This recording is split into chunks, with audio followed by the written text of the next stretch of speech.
ಅಕ್ರಮ ಗಣಿಗಾರಿಕೆ ಪ್ರಕರಣದಲ್ಲಿ ಶಾಸಕ ಜನಾರ್ದನ ರೆಡ್ಡಿಗೆ ಬಿಗ್ ಶಾಕ್ ಎದುರಾಗಿದೆ. ಗಂಗಾವತಿ ಶಾಸಕ ಜನಾರ್ದನ ರೆಡ್ಡಿಗೆ 7 ವರ್ಷ ಜೈಲು ಶಿಕ್ಷೆ ಪ್ರಕಟವಾಗಿದೆ. ಹೈದರಾಬಾದ್ ಸಿಬಿಐ ವಿಶೇಷ ಕೋರ್ಟ್ ಮಹತ್ವದ ತೀರ್ಪನ್ನು ಪ್ರಕಟಿಸಿದೆ. ಒಎಂಸಿ ಅಕ್ರಮ ಗಣಿಗಾರಿಕೆ ಪ್ರಕರಣದಲ್ಲಿ ಮತ್ತೆ ಜನಾರ್ದನ ರೆಡ್ಡಿಗೆ ಜೈಲೂಟ ಫಿಕ್ಸ್ ಆಗಿದೆ. ಈ ಒಂದು ತೀರ್ಪಿನಿಂದ ಜನಾರ್ದನ ರೆಡ್ಡಿ ಶಾಸಕ ಸ್ಥಾನಕ್ಕೂ ಕುತ್ತು ಬರುವಂತಹ ಸಾಧ್ಯತೆ ಇದೆ. ಇನ್ನು ಅಕ್ರಮ ಗಣಿಗಾರಿಕೆ ಪ್ರಕರಣದಲ್ಲಿ ಓಬಳಾಪುರಂನಲ್ಲಿ ಅಂದರೆ ಆಂಧ್ರದ ಅನಂತಪುರ ಜಿಲ್ಲೆಯ ಓಬಳಾಪುರಂನಲ್ಲಿ ಮೈನಿಂಗ್ ನಡೆಸಿದಂತಹ ಪ್ರಕರಣಕ್ಕೆ ಸಂಬಂಧಪಟ್ಟಂತೆ ಸುದೀರ್ಘ ಚಾರ್ಜ್ ಶೀಟ್ ಅನ್ನು ಹೈದರಾಬಾದ್ ಸಿಬಿಐ ಸಲ್ಲಿಕೆ ಮಾಡಿತ್ತು ಕೋರ್ಟ್ಗೆ. ಹೀಗಾಗಿ ವಾದ ಪ್ರತಿವಾದವನ್ನು ಆಲಿಸಿದಂತಹ ಸಿಬಿಐ ವಿಶೇಷ ನ್ಯಾಯಾಲಯ ಏನಿದೆ ಅದು ಜನಾರ್ದನ ರೆಡ್ಡಿಯನ್ನ ಅಪರಾಧಿ ಅಂತ ಪರಿಗಣಿಸಿ 7 ವರ್ಷಗಳ ಕಾಲ ಶಿಕ್ಷೆಯನ್ನ ಪ್ರಕಟಗೊಳಿಸಿದೆ. ಹೀಗಾಗಿ ಗಣಿದಣಿ ಜನಾರ್ದನ ರೆಡ್ಡಿಗೆ ಬಿಗ್ ಶಾಕ್ ಎದುರಾಗಿದೆ.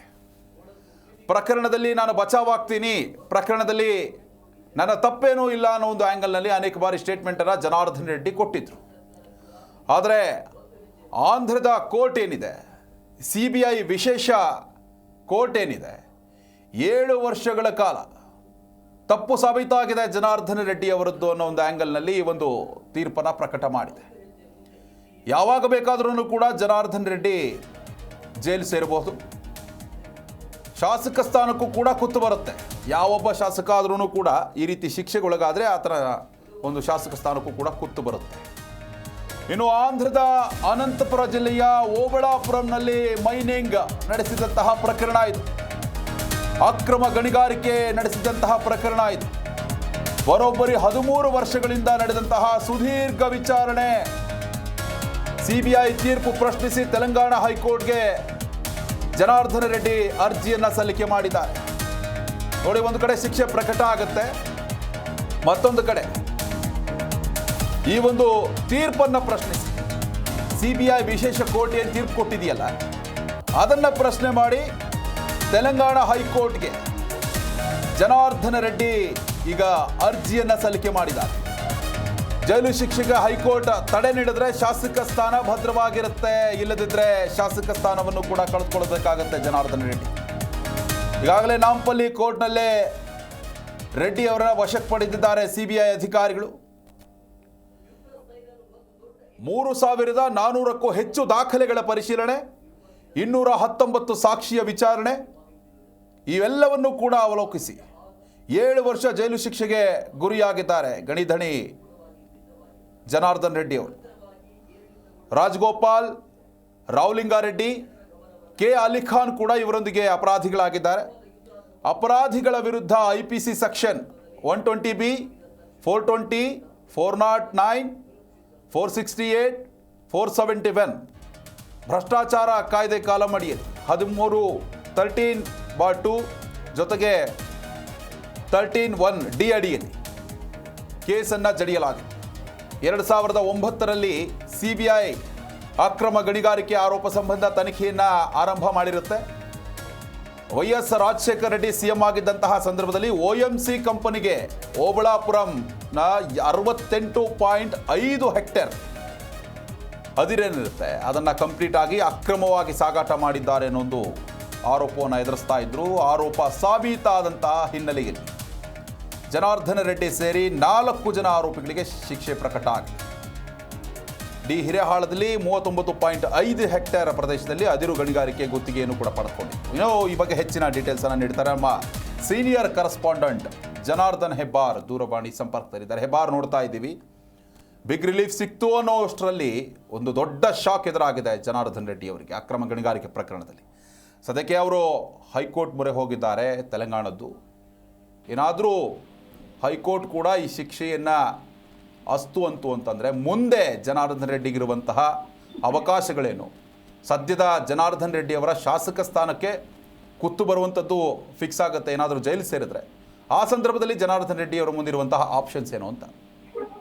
ವಿಶ್ವನಾಥ್, ಈ ಪ್ರಕರಣದಲ್ಲಿ ಈಗ ಕೋರ್ಟ್ ಏನ್ ಹೇಳುತ್ತೆ ಅನ್ನೋದ್ರೆ ಎಲ್ಲರ ಗಮನ ಇರೋದು. ಯಾಕಂತಂದ್ರೆ ದಶಕಗಳ ವಿಚಾರಣೆ ನಡೆದ ನಂತರದಲ್ಲಿ ಕೋರ್ಟ್ ಈಗ ಶಿಕ್ಷೆಯನ್ನ ಪ್ರಕಟ ಮಾಡಿದೆ. ಈ ಶಿಕ್ಷೆ ಪ್ರಕಟ ಆದ ರೀತಿಯನ್ನ ನೋಡಿದಾಗ 7 ವರ್ಷ ಪ್ರಕಟ ಆಯ್ತು ಅಂತಂದ್ರೆ ಜನಾರ್ದನ್ ರೆಡ್ಡಿಗೆ ಶಾಸಕ ಸ್ಥಾನ ಹೋಗುತ್ತೆ. ತಕ್ಷಣಕ್ಕೆ ಅದು ರದ್ದಾಗತ್ತೆ. ಆದ್ರೆ ಅವ್ರಿಗೆ ಒಂದು ವೇಳೆ ಬೇಲ್ ಏನಾದ್ರು ಸಿಕ್ತು ಅಂತಂದ್ರೆ ಅದು ಕಂಟಿನ್ಯೂ ಆಗುತ್ತೆ.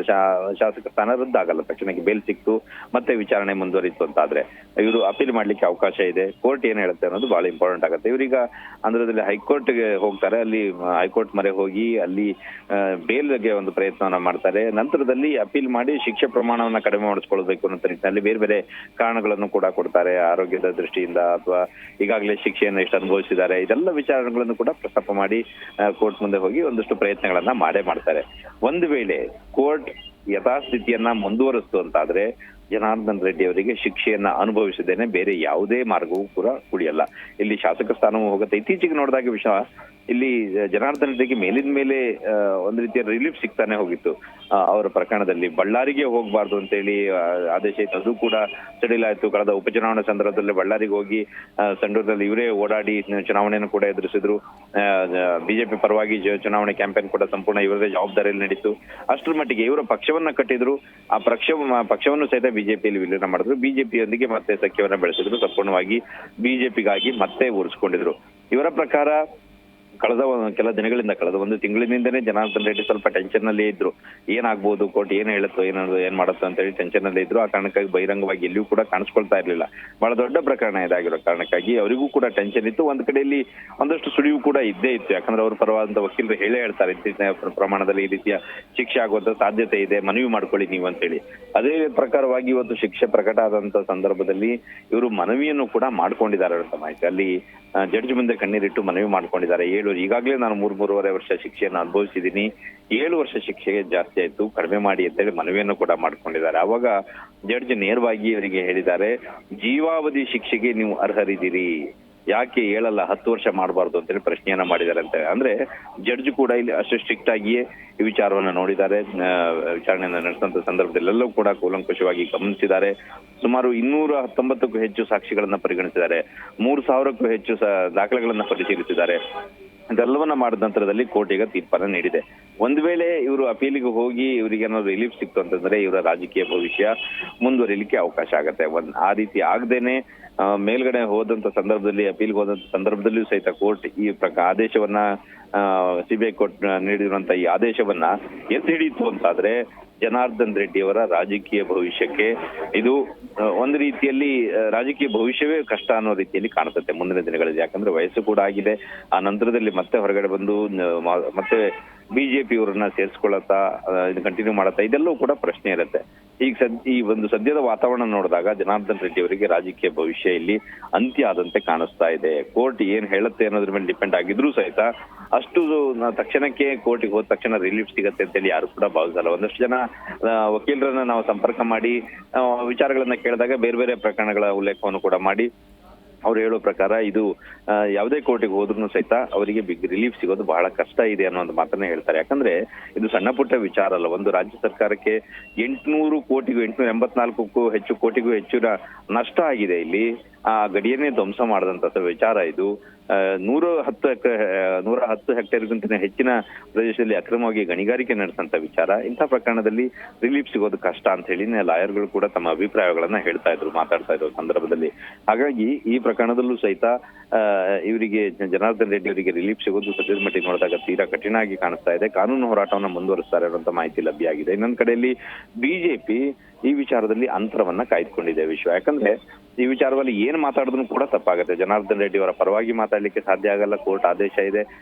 ಇನ್ನೊಂದ್ ಕಡೆಯಲ್ಲಿ ವಿರುದ್ಧವಾಗಿ ಕೂಡ ಮಾತಾಡ್ಲಿಕ್ಕೆ ಆಗಲ್ಲ. ಇವ್ರನ್ನ ಜನಾರ್ದನ್ ರೆಡ್ಡಿ ಅವ್ರನ್ನ ಪಕ್ಷಕ್ಕೆ ಸೇರ್ಸ್ಕೊಂಡಾಗಿದೆ. ಹೀಗಾಗಿ ಈ ವಿಚಾರದಲ್ಲಿ ಕಾನೂನು ಹೋರಾಟವನ್ನ ಅವರು ಮುಂದುವರಿಸ್ತಾರೆ ಅನ್ನುವಂತ ವಿಚಾರವನ್ನ ಆಫ್ ದಿ ರೆಕಾರ್ಡ್ ಅಲ್ಲಿ ಹೇಳ್ತಾರೆ ಹೊರತು ಮಾಧ್ಯಮದ ಮುಂದೆ ಬಂದು ಮಾತನಾಡುವಂತ ಪ್ರಯತ್ನವನ್ನ ಟಿ.ಟಿ. ರವಿ ಒಬ್ರು ಬಿಟ್ಟರೆ ಉಳಿದ ಯಾರು ಕೂಡ ಮಾಡ್ತಾ ಇಲ್ಲ. ಯಾಕಂದ್ರೆ ಇಲ್ಲಿ ಯಾವುದೇ ವಿಚಾರ ರೀತಿಯಲ್ಲಿ ಮಾತಾಡಿದ್ರು ಸಹಿತ ಜನರಿಗೆ ಒಂದು ರೀತಿಯಲ್ಲಿ ವಿರೋಧವನ್ನು ಕಟ್ಕೊಂಡಂಗಾಗತ್ತೆ. ಜನಸಾಮಾನ್ಯರು ಕೂಡ ಈ ವಿಚಾರವನ್ನ ನೋಡಿದಾರೆ ಬಹಳಷ್ಟು ವರ್ಷಗಳಿಂದ. ಜನಾರ್ದನ್ ರೆಡ್ಡಿ ಅವರ ಆ ಒಂದು ವೈಭವದ ಜೀವನ ಇದೆಲ್ಲವನ್ನು ಕೂಡ ನೋಡಿದಂತ ಸಂದರ್ಭದಲ್ಲಿ ಈಗ ಈ ರೀತಿ ಆಗಿದೆ ಅಂತ ಹೇಳಿ ಅವ್ರ ಮೇಲೆ ಬಂದಂತ ಆರೋಪದ ಮೇಲೆ ಜನಸಾಮಾನ್ಯರಲ್ಲೂ ಕೂಡ ಒಂದಷ್ಟು ವಿಚಾರ ಇದೆ. ಇಷ್ಟರ ಮಟ್ಟಿಗೆ ಅಕ್ರಮವನ್ನು ನಡೆಸಿದಂತವ್ರು ಪರವಾಗಿ ಮಾತಾಡ್ತಾ ಇದ್ದಾರೆ ಅನ್ನೋಂಥ ಮಾತು ಕೂಡ ಕೇಳಿ ಬರುತ್ತೆ. ಒಂದಷ್ಟು ಜನ ಇದನ್ನ ಒಪ್ಕೋಬಹುದು. ಇರಬಹುದು. ಆದ್ರೆ ಬಹಳಷ್ಟು ಜನ ಇಡೀ ರಾಜ್ಯದಲ್ಲಿ ಜನಾರ್ದನ್ ರೆಡ್ಡಿ ಅವರಿಗೆ ಶಿಕ್ಷೆ ಆಗಿದ್ದು ಸರಿಯಲ್ಲ ಅಂತ ಹೇಳಿ ಅನ್ನೋ ಮಾತನ್ನ ಯಾರಾದ್ರೂ ಹೇಳಿದ್ರೆ ಇವ್ರು ಯಾಕೆ ಈ ರೀತಿ ಹೇಳ್ತಾರೆ ಅನ್ನೋಂಥ ಪ್ರಶ್ನೆ ಜನರಲ್ಲೂ ಕೂಡ ಇರುತ್ತೆ. ಈ ಕಾರಣಕ್ಕಾಗಿ ಬಿಜೆಪಿಯವರು ಸಹಿತ ಈಗ ಈ ವಿಚಾರದಲ್ಲಿ ಅಂತರವನ್ನ ಕಾಯ್ದುಕೊಂಡಿದ್ದಾರೆ. ನಾಳೆ ದಿನ ಏನಾಗತ್ತೆ ಅನ್ನೋದನ್ನ ಎಲ್ಲರೂ ಕೂಡ ಕುತೂಹಲದಿಂದ ನೋಡ್ತಾ ಇದ್ದಾರೆ. ಕೋರ್ಟ್ ಇವರ ಮೊರೆ ಹೋದ ನಂತರದಲ್ಲಿ, ಅಪೀಲ್ ಹೋದ ನಂತರದಲ್ಲಿ ಒಂದು ವೇಳೆ ಹೈಕೋರ್ಟ್ ಏನಾದ್ರೂ ಅವಕಾಶವನ್ನು ನೀಡಿದ್ರೆ, ಬೇಲ್ ನೀಡಿದ್ರೆ ಒಂದಷ್ಟು ಮಟ್ಟಿಗೆ ರಿಲೀಫ್ ಸಿಗ್ಬಹುದು. ಆದ್ರೆ ಅಪೀಲ್ಗೆ ಹೋಗಿ ಅಲ್ಲಿ ಏನಾಗತ್ತೆ ಅನ್ನೋಂಥ ಟೆನ್ಷನ್ ಇದ್ದೇ ಇರುತ್ತೆ.